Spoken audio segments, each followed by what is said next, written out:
And we do know that protests are happening across the state tomorrow, as well as right here in Metro Atlanta. Those protests are over policies from the Trump administration and the military parade.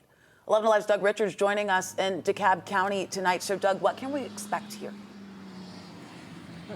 You know, that's a great question, given the backdrop that you all just talked about, not only the anger nationally, but also the anger locally about the immigration raids, about the, what Republicans describe as the immigration problem.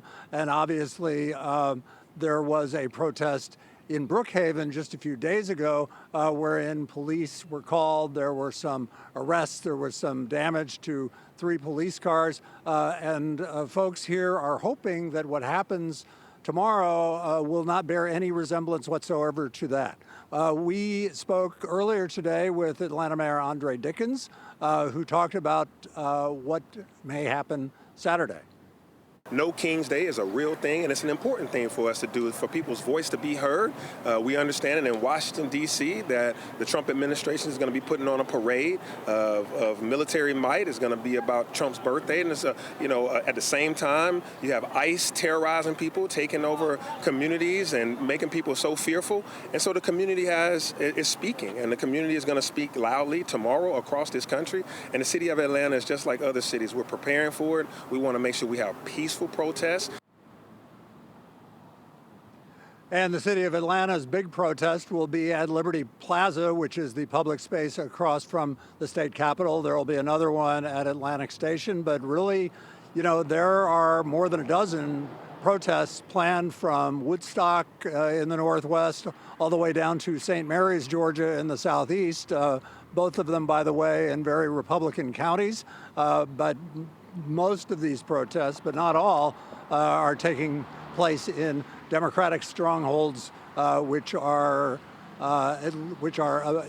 somewhat skeptical of what President Trump is doing with his presidency over the first 6 months of his term. Doug, I want to ask you about this because we got a sneak peek of the times that these are going to take place. A lot of these protests in the morning, during the day. I didn't see any that were planned for nighttime. How does that factor into these events? Probably very highly. Certainly the authorities in charge of them are hoping so. There's one protest in Athens that I think is scheduled to end at 7 p.m., and that was the latest one that I've seen. All the rest of them are daylight protests. And police will tell you that when these protests disband in the daytime, folks don't linger. Trouble tends not to linger as well. When it starts to get dark, that's when things get a little freaky, and hopefully it won't happen tomorrow. All right, we're definitely hoping that everyone is safe out there. Doug, thank you so much. We will follow those protests and bring you coverage here on 11 Alive and 11 Alive Plus.